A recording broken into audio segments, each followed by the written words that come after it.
Well, good morning to you, good morning. Saturday, and I do know what today is. It's the 3rd of February 2024. Standard activities first thing in the morning. I need a couple of bits of rebar for a job. Rebar and some resin. Yeah, looking at the weather, not actually convinced that it's a job I'm going to do this week, but we'll get the stuff in anyway. I've got a lintel that needs stitching back together. Anyway, what is today? Well, Saturday, yeah. It's sort of raining. It's that fine drizzle that, you know, just makes everything wet. But for some of us, today is the feast day of St. Blaises.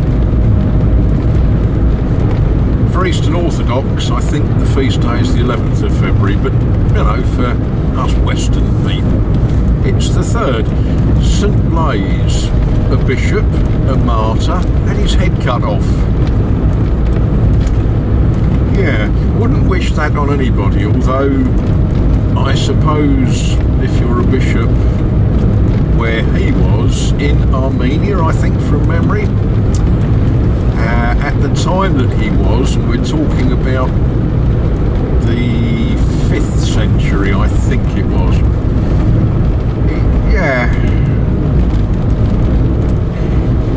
He is often invoked to help with throat problems, sore throats and things like that. One of the things that happens in some Catholic churches, some Orthodox churches, for the Feast of St. Blaises, the priest will place a pair of candles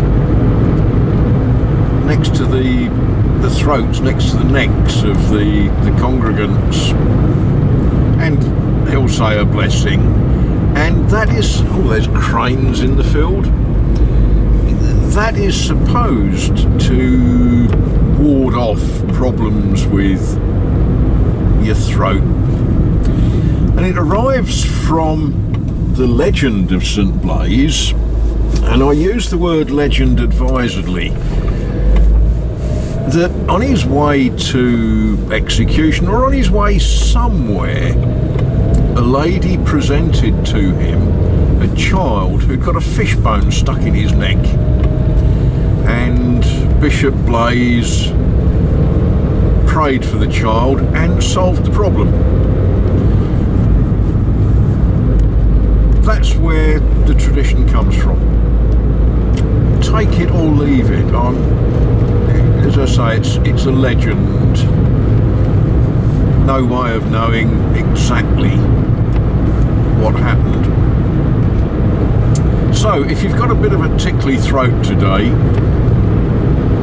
maybe ask St. Blaises to deal with it for you.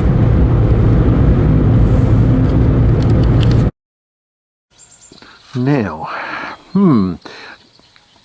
I mentioned that I was going to get some rebar and some resin, and it is for this job.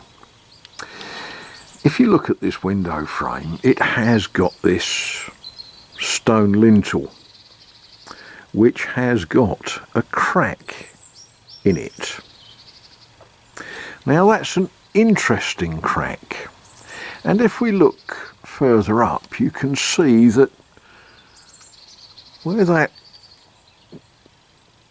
column, if you like, where those blocks are for the window frame, they transmit the weight of the building there.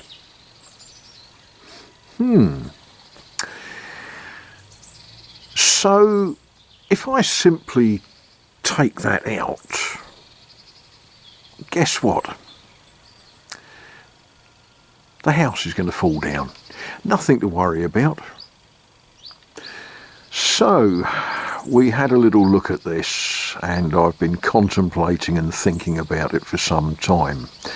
And the good news is that this building has a chainage which runs through the building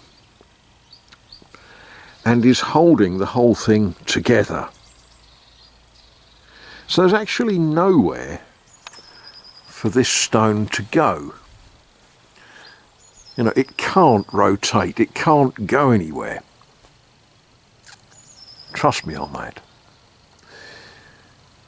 But the thing that's going to happen to this is it's going to receive some staples, which is what the rebar is for.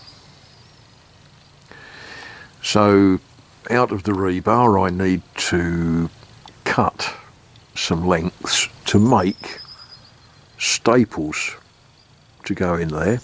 Then in the stone what I need to do is I need to cut some grooves and I need to drill some holes. Not difficult because this is soft limestone. And then I need to squirt that wonderful chemical resin stuff into the holes, into the grooves, and batter the staples in. And that will stop it going any further. And you might sort of think, well, that's all a bit Mickey Mouse.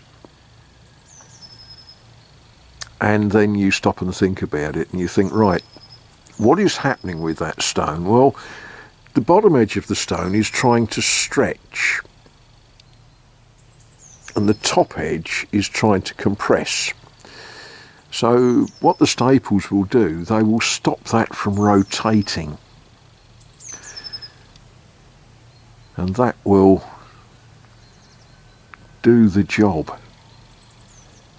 And in case you're worried that an idiot like me really doesn't know what he's talking about, I have discussed this with builders who do this kind of thing. However, that's not a Saturday job, and it's certainly not a job for when it's drizzling. So we'll find other things to do just to keep me out of trouble. Might involve cooking and eating and drinking tea and such likes.